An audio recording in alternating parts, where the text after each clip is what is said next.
and ask any one of my agents, you come in here, because if you do that and you walk around and you get a bad day, right, they're going to feel it, right, and they're not going to be motivated. Right. And so I consciously think about that, right? And so, and I'm, like I said, I was in the Marine Corps, right? I led Marines, right? I had to motivate them to do things they didn't want to do, right? So your attitude is so important, because it will reflect and it will permeate throughout your office. And so I walk the halls of my office.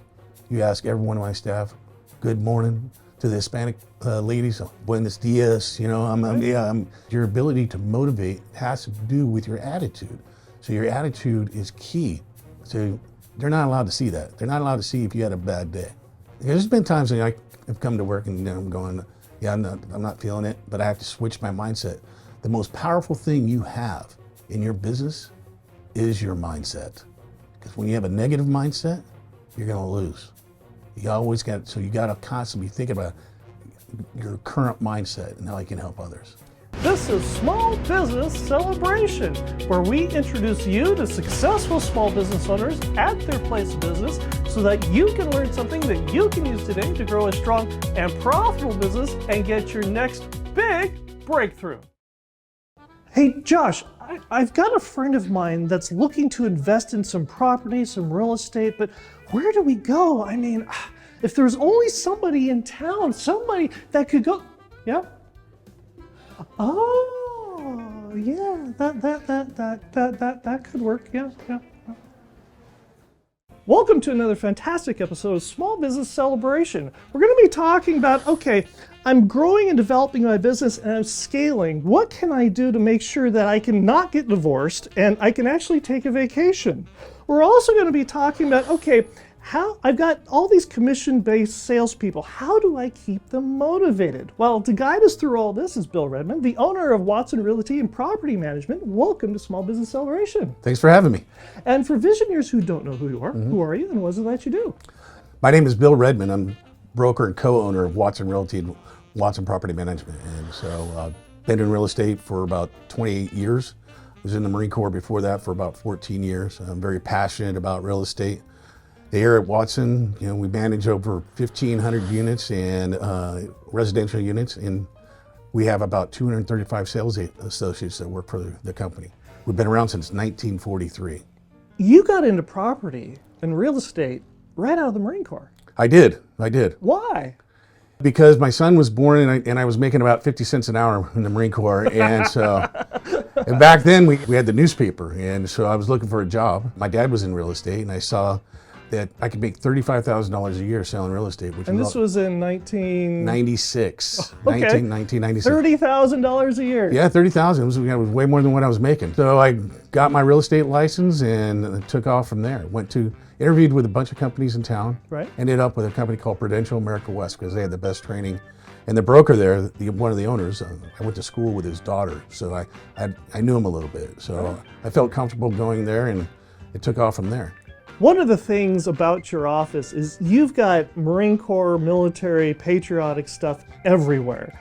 And the question is does the military humor, which can be off color, does that come out on occasion? Ask anybody, yeah, it does, all the time. The military aspect of it is the discipline aspect of it, because, you know, I'm the first guy here in the morning, right? You know, and I'm here to lead, you know, and so the military is a big part of my life. Best thing I ever did was join the Marine Corps. You know, right. I graduated from high school on Friday, was a Marine Corps boot camp on Monday, and I did 14 years. People, and I love to laugh too. I love to laugh, I love to make people laugh. You ask anybody, I tell jokes all the time. Such as? I don't know if I can tell you one right now. I got it one for you. Sure. Yeah, so the husband and wife went to dinner, and the waiter walks up to the husband and says, "Would you like a glass of wine for your wife?" He goes, "Yeah, that sounds like a fair trade." That's one of my cleaner ones. I got some other ones that aren't so clean. There is a truism that a chef at a restaurant should never become the owner, because being a chef is very different than actually owning and running a business. Correct. Why did you, as a realtor, decide to become the owner? Because it's the same thing. My first year in real estate, I sold one house. I thought I was going to be getting out. And then the next year I sold 7. Then the next year I sold 15. And then the next year I sold 30. And then my top year I sold 120. In 1 year? In 1 year. Yeah, Holy 1 year. cow. Yeah. You ever heard of Shiloh Estates? No. Corner of Rosedale and Heath? Okay. I sold that whole development. How did you do that? And it's a funny story. The way that happened was a for sale by owner listed and sold it. Well, I listed a home on Buena Vista over in Oleander. He goes, "Hey, did you sell that house?" I go, "Yeah, I sold it." He goes, "Come talk to me." And he ended up being a developer. And so the rest was history. You know, so we had a long-standing relationship, and I did all of his real estate transactions. There's a big jump from sales to owning the business. Mm-hmm. And you were invited to become a partner for Watson Realty. Correct. It was your frenemy. Yeah, it was. It's kind of awkward, you know. It's kind of, but yeah, we have a great relationship. You know, Ken's family's Watson back in 1980, I believe, and then Right. Ken bought it from his dad in 2002, and then I became a partner in 2011. What is different about owning a realty than being an agent? There's a lot, big difference, you know, and so everybody thinks the broker makes a lot of money, and when it's not the case, the agents get all the money. So Right. the difference is, you know, I deal with a lot of agent issues. You know, I'm kind of like a fireman, constantly putting out fires. Sure. I'm a counselor, right? When they're having bad days, I'm there to pick them up, you know, Right. and motivate them. So there's a huge difference because as a salesperson, the only person I had to worry about was myself. Right. But as a broker, owner, and a manager of a large real estate firm, I have to worry about everybody else. If I don't ask this, I know I'm going to get 1,000 text messages and social media is going to blow up. Mm-hmm. But for those of us that don't know how the realty structure works, Mm-hmm. in general, how does that structure work? The realtor signs an agreement with Watson in this Mm-hmm. case, and they have to pay a fee or a percentage base, or how does that work? So the way it works is that you're an independent contractor. Mm-hmm. You come and go as you please, right? You go out there and get the sales, but I ultimately am responsible for the transaction. Okay? So the transaction belongs to me, so the commission is actually my commission, and then I give you your portion out of that commission. Right. We take a percentage, you know, and it's developed over the years, you know. Here at Watson, we have 3 different commission plans. You know, we have a full service plan, we have full service at a discount, and then we have a flat rate. What's the difference between the 3? Well, full service is I handle everything: signs, appointments, marketing, office space. You know, And for that, you take a higher percentage. I take a higher percentage. Right. But you're getting something for that. Right. You know, you're getting we call it a full service fee. Right. So where on the flat rate, it's a smaller amount that I take, but you pay for everything. Right. Okay. You know, so you're actually paying. You pay office rent and you pay for all your own advertising and all that. So. But you get the privilege of being associated with Watson Realty, which does carry a bit of weight. Yeah. Well, like I said, we've been around since 1943. We're not a franchise. We're an independent, right? We have that like family feel. You know, I'm very passionate about the agents that work for me. Here at Watson, we've got 20,000 feet of office space, and I walk this building 6 times a day. You know, and I'm You talking, get your steps in. Yeah. But I'm staying connected with the agents, right? And constantly, you know, helping them, motivating them, giving them support, and they feel it. And I think that's one of the reasons why we've grown. You know, there's not another brokerage in town that does that. And if you're looking for an investment property, whether it's residential or an apartment or multiplex, might I suggest you reach out to Mike Saba, a Zillow Premier agent with Watson Realty. Born and raised and never left Bakersfield. Give Mike Saba a call at 661-203-8406 or reach him at mikesaba1@icloud.com today. And Visioneers, if you've got a question, you've got a thought, something you'd like to learn about here on Small Business Celebration, reach out to us on LinkedIn, Facebook, and Instagram, and your question could appear here on Small Business Celebration, just like Jill, who asks, we're actively investing in real estate. What scaling strategies have you found effective without sacrificing your health or personal freedom? Because you know this from firsthand, because you started off with what, 90 salespeople? When I first got here in 2011, we had 90 sales associates. And you have how many now? 235. Holy cow! Yeah. We're number 1 in the market share. Holy cow! So, how did you scale? There's a lot to it. You know, there's different aspects. One, you get good people to work for you, Right. right? And then that's, first and foremost, you got to have good people working for you. And then you got to do it right. So, when I told you I first got into real estate, one of the things I looked for in a company was the training, right? And you got to have solid training. So we have the best training program. So it eliminates a lot of stuff where I don't have to worry about things because I know the agents that work for me are the best trained agents in town. And so the problems decrease substantially. So What did you do here at the company to be able to grow and scale and be able to function well? I'm a recruiter, right? I don't know any strangers. I talk to everybody, right? Right. And I'm not afraid to get on the phone and talk to agents. Right. I was trained by a company called Mike Ferry, and they taught me how to recruit. And it's about asking the right questions. Asking the right questions. Instead of telling them what you want or what you do, you ask them what they need. So if you ask the right questions, you find out, then you solve the problem. It's kind of like objection handling. I do objection mastery with the agents every single morning to help build their skill level and in selling real estate. There's 3 rules to handling objections. Ask, listen, solve. Ask the question, listen to the answer, and then solve the problem. But the key to it is asking the right questions. You got to know what questions ask. And throughout my tenure as selling real estate, I've learned those questions, and it's made me more proficient in finding the pain that the salesman is experiencing and how I can solve it. And their business grows, and everybody wants their business to grow. How do you teach that to others so that they themselves can teach it effectively? So do you know the difference between hospitality and customer service? Please. My brother runs the Metropolitan Club in Washington, D.C. It's the oldest club. I asked him that same question. Do you know the difference? He goes, yeah, I know what the difference is. Customer service is knowing where the knife and fork goes, and hospitality is how you make somebody feel. Your ability to make people feel important, right? And caring about those individuals. Because people can tell. Right. They can tell whether or not you care about them or you just care about the commission or the money. I don't care about, the money comes later, right? My ability to help you and grow your business, if I'm not being honest with you, you're gonna know. Right. And I think that's one of the culture that we have here. And it has been able, if you ask any of the agents who work here, what's it like of being in Watson? Yeah, we have 235 agents, but it's a family. It's a family atmosphere. And so everybody, you can go up to the number 1 agent, ask him a question, he's gonna help you out. That's, it doesn't matter, so we're all here to support each other, because when you're around people that sell real estate at a high level, they love to share, right? And so that's the culture we have here. The thing a lot of business owners want to know is that, okay, I've got this house, I've got this duplex, I've got this multiplex that I've purchased as an investment. And that's a whole nother side of Watson Realty Property Management. Correct. For the Visioneer who isn't familiar but with what it is that you do, in a nutshell, how do you manage these properties for investors? We take the owner out of the equation. The hardest problem for managing your own property, have a tendency to take advantage of you. The tenants will, Right.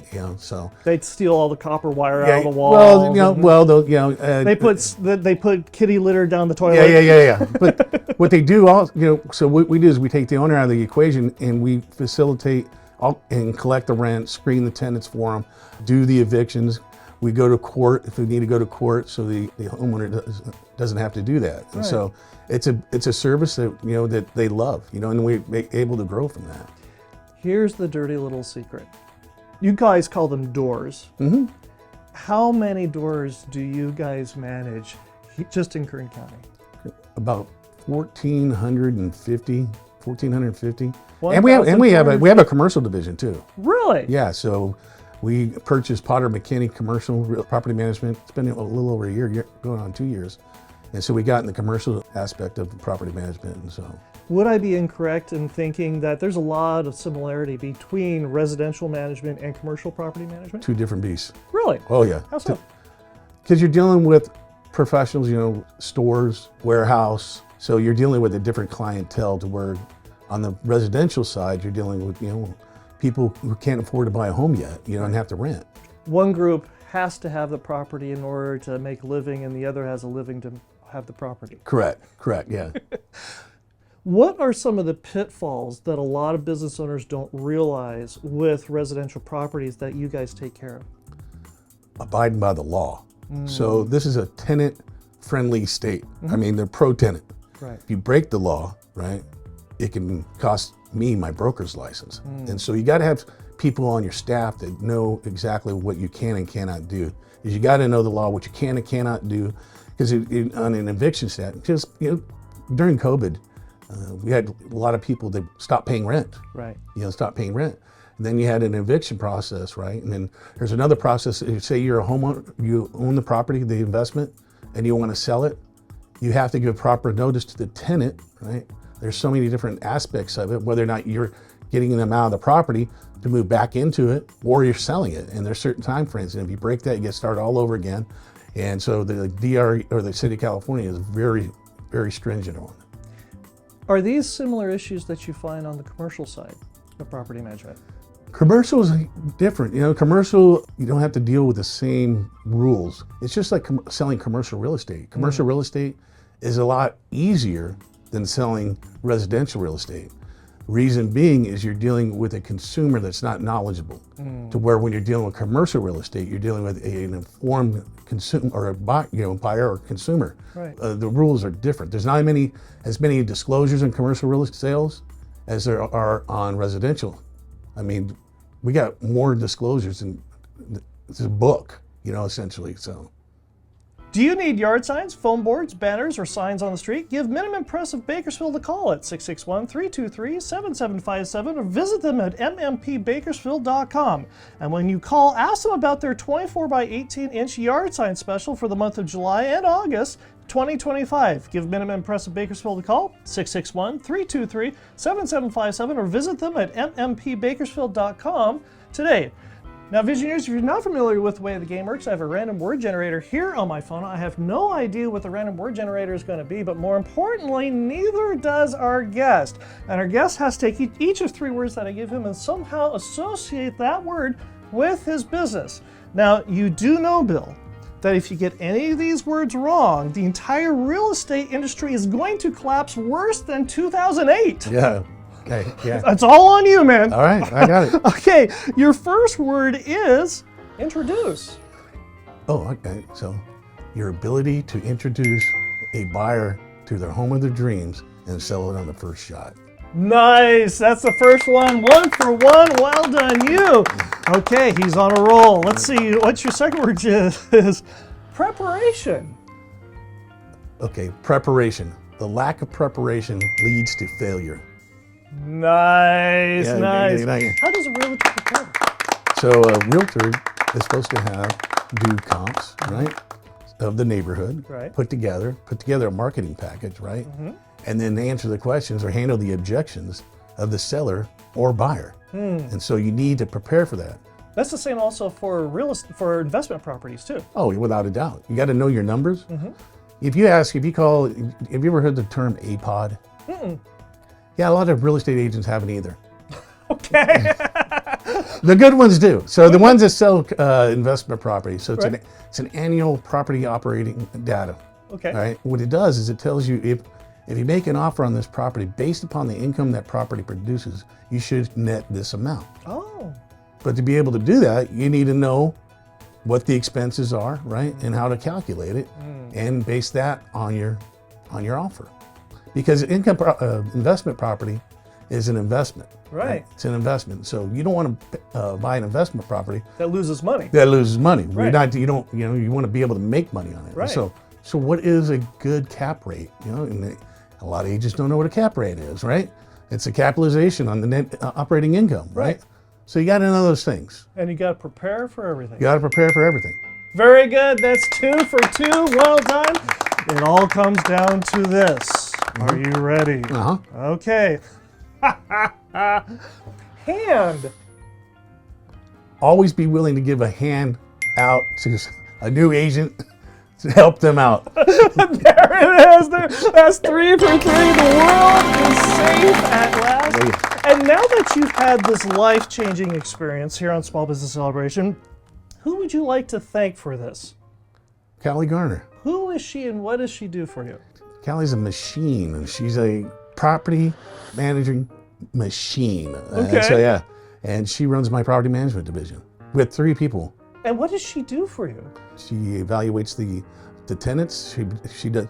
She does the thing that a lot of people don't do. You ever heard the term wig? Mm-mm. Well, other than what you powder and put on your head. Yeah, so it's called your wildly important goals. Okay. Wildly important goals. And, Right. and so in order to be successful, you have to budget, right? Right. And you have to run it, and her wig is spot on every single time. And that's how we've been able to grow. And that brings us to our second Visioneer question, which is also brought to you by Mike Saba, Zillow Premier Agent with Watson Realty, selling Bakersfield homes since 1992. Give Mike Saba a call at 661-203-8406 or reach him at mikesaba1@icloud.com today. And Mike Saba is part of your team. He is. He has been since he started. And how did you meet Mike? And I got a great story about Mike. So remember I told you I started off at Prudential, then we merged and became Coldwell Banker. Right. One of the things that I did was to help agents' business was I'd coach them. And so Mike would come to Coldwell Banker once a week to my office, right? And I would coach him. He was the only agent that I've ever done that for because I wanted him so bad. Because everybody likes Mike, and Mike is a fantastic agent. He does a great job. But that's how me and Mike have been together. And when I came here to Watson, I came to him. He didn't come to me. And this Visioneer question comes from Lionel, who asks, when managing a commission-based sales team, what methods do you rely on to drive performance and support ongoing development? So number one, first and foremost, is training. Constant training. So I have this.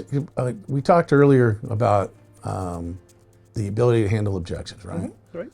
And I told you. One of the things you need to be able to do, there's 3 rules to handling objections. Ask, listen, solve. Ask the question, listen to the answer, and then solve the problem. But the key to it is asking the right questions. So you know how I start off my day? I start off my day every day at work with the agents. And the first thing, I'm the first guy gets here in the morning. Right. And I created this thing called objection mastery. Okay. Objection mastery. And so there are 10 most common objections in real estate that you must be able to lose the word in your vocabulary. And those 10 objections are, I only want to give you a 30-day listing. I never heard of your company. I can save the money by selling it myself. Less the style leave room for negotiating. I want to sleep on it. I want to think about it, right? I got a friend in the business. Why the other agent said he'd give me more money? What do you do to sell homes? You haven't sold any homes in my neighborhood. And finally, will you cut your commission?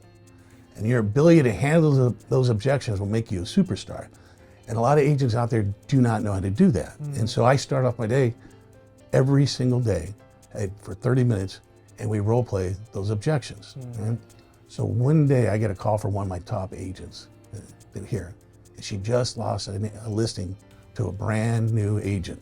That agent actually, they were both going to go on a listing presentation, but he went first. And so the seller said, you know what, I'm interviewing this other agent. He goes, well, are you satisfied with everything I said? And he said, yeah. He goes, well, what's going to change? Right. He goes, let's do this. Sign the listing with me right now. Then I'll call the other agent that has the appointment with you. I'll let them know I got the listing, and if they have any buyers, to give me a call, right? Well, that agent was devastated. And this agent in my office sold $25 million a year. $25 million a year in real estate. Felt dejected. Felt like she didn't know how to sell real estate anymore. So she calls me up. She goes, Bill, I lost my swagger. We created objection mastery. And by the way, she was cutting her fee too. Oh no. Yeah. Oh yeah. Because she didn't feel confident. Didn't feel confident. Being able to handle objections gives you the confidence level. And people want strong people working for them. Right. Believe it or not. I mean, if you go to a lawyer, right, and you're going to go to the cheapest lawyer, you're Or not. the one that rolls over? Yeah, no, you want a strong negotiator. Right. And that's what we do. We create strong negotiators here at Watson. You want somebody, regardless of my fee, you want somebody who's going to stick up for me, get me the most money possible, right? And that's what we teach. She went from 25 to 50 million that year by creating that. And she's been a superstar ever since. One of the challenges that a lot of Visioneers, business owners have, is with their sales team, is keeping them motivated. And it's a roller coaster. Oh yeah, without a doubt. And you were talking about one of the ways that you help them through that roller coaster is through mastering objections. Mm-hmm. But there are just some days where they just need a pick-me-up because it's their personal life that's not going well, it's their professional life that's going well. And on top of that, it's raining and they just got in a car accident. Yeah. How do you go through and motivate them and encourage them and let them know that it's going to be okay? First and foremost, I'm not allowed to have a bad day. And ask any one of my agents to come in here, because if you do that and you walk around and you get a bad day, right, they're going to feel it, right, and they're not going to be motivated. And so I consciously think about that, right? And I'm, like I said, I was in the Marine Corps, right? I led Marines, right? I had to motivate them to do things they didn't want to do, right? So your attitude is so important, because it will reflect and it will permeate throughout your office. And so I walk the halls of my office. You ask every one of my staff, good morning. To the Hispanic ladies, buenos dias. You know, your ability to motivate has to do with your attitude. So your attitude is key. So they're not allowed to see that. They're not allowed to see if you had a bad day. There's been times that I have come to work and I'm going, yeah, I'm not feeling it, but I have to switch my mindset. The most powerful thing you have in your business is your mindset. Because when you have a negative mindset, you're going to lose. You got to constantly think about your current mindset and how you can help others. How do you direct yourself with that mindset so that you can put yourself in the best place possible when things aren't going well, so that you can be the person that says good morning, buenos dias, and motivate, even though everything behind the scenes that nobody knows about is gone to pot? Back in 2007, right, I went to this thing called Unleash the Power Within. You ever heard of Anthony Robbins? Yes. So it's a 3-day retreat. And I learned how to change my mindset, think about other things that make me happy. Well, for my 5th wedding anniversary, I took my wife to Tahiti. One of the greatest trips I ever had, right? Sometimes I go back there in my mind, right? And it changes everything. So your ability to do that is key. You think about things that make you happy. My girls, I have 2 beautiful girls, my wife, so those things make me happy. And so when you start thinking about those things, nothing else matters. Bill, this has been a real treat. Thank you for joining us here on Small Business Celebration. It's my pleasure. It's my pleasure. Thank you for inviting me. If Visioneers want to get in touch with you, how do they do that?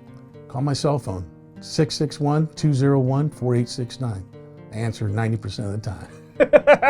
Unless it says spam risk on it, right? Oh yeah, I'll screen it. And if they want to get in touch with you, where are we at, your email, etc.? Well, if you're looking to buy or sell your home, we're at 9101 Camino Media, right across the street from Cal State. So you can't miss it. We got a big waterfall in the corner and a big red W on the side of the building. And I'll be right back with my final thought. All good things must come to an end. All good things must come to an end. Now, Visioneers, you're probably noticing that this is not my office for the final thought. In fact, we're here on location for our Meat and Potatoes episode, where we go through and we drill down on a particular guest. But this particular moment, this particular final thought is all because of producer Emily.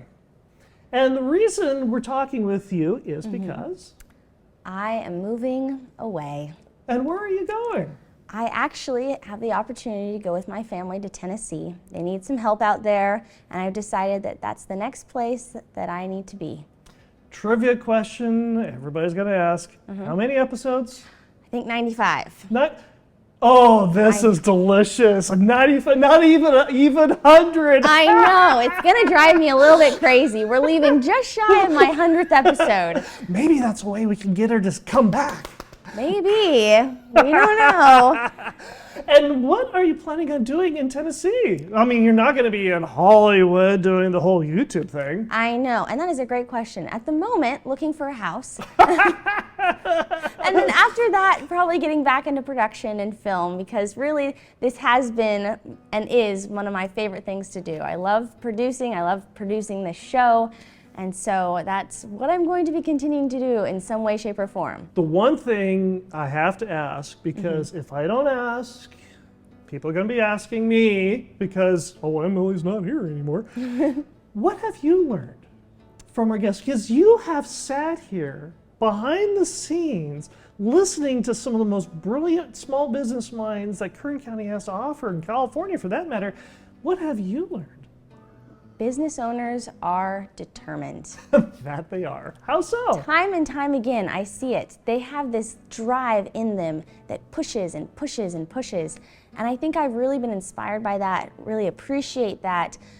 And being here and seeing business owners build each other up has been such a joy. Are you going to start your own business? Oh, absolutely. Watch out for that. Well, you know, when you've had your business for 5 years, you can be a guest. I can. And actually this year, officially, I did license my business in the state of California. Nice, well done you, well done you. Conveniently right before I'm moving to Tennessee, but I do have a legal business in California. We're going to miss you a lot. You've been a tremendous asset to the show. A lot of the questions that we've asked Visioneers have been because of questions from you. And of course, everything that you've done on Meat and Potatoes has been a real joy. So we're going to miss you very, very much. And enjoy the time that we've had together. Thank you, Michael. And thank you, Visioneers. Thank you for letting me be behind the scenes every single week since 2023. I really have appreciated it, and thank you for having me. And until next week, when we celebrate another small business making a big breakthrough. The best thing about owning a business is helping with the American dream. The largest asset that the consumer will ever buy in their lifetime, most likely, is going to be a home. And I take it very seriously. And so to be able to provide that American dream, can't beat it. Avoid this common mistake when investing in property would be, well, you want to have the right person representing you that knows what they're doing. To have a real estate license, you don't have to know a lot. Right? But to be a good real estate agent, you have to know a lot. And you want to know somebody that has dealt with it before that can advise you correctly. There was this guy down in San Diego, and he was a farmer. He was an avocado farmer, right? But he listed his house and sold it to use a real estate agent to sell, right? And so when he sold it, the agent did such a good job, he went to sell his avocado farm. So when he went to sell his avocado farm, that agent had no idea what he was doing, had no idea about the avocado farm, right? But he listed it because he had a real estate license. So he listed it and they sold it. Well, while it was in escrow, they harvested the avocados and then it closed. And then so that agent the seller ended up getting sued because the avocados were gone. And an agent that knew what he was doing or had sold an avocado farm before would have known that. And so you want to get the right person who knows what they're doing, that's dealt with it, that can advise you correctly. The number one thing that changed my business, or real estate in general, right? In the real estate industry, is the way we do business. I'm a big believer in presenting offers and negotiating. And when they invented the fax machine and the internet, offers just started showing up and you lost that touch, right, in negotiating. So that was the biggest change. We're kind of in a stagnation cycle right now in real estate. You know, it's not a buyer's market, it's not a seller's market. Would I be wrong into guessing that there's more real estate agents dropping out? You wouldn't be wrong, no. Okay. You know when they drop out? At the beginning of the year when the dues have to be paid. And they don't have any money. So that's when they drop out. We say big attrition at the first 2 months of the year. I learned this, so you don't have to. Because all I want the agents to do is sell real estate. I want them to go out there and hunt and kill. Things happen in real estate. Lawsuits. One of the most litigious industries ever is real estate. If something happens, I get in front of it, I take care of it, so you don't have to. The number one skill that a salesperson needs to know is don't give up. Stay focused on your training, show up, and it'll happen. So, I mean, that's probably the number one thing. And don't get discouraged. Trust in the leadership, and you'll do fine.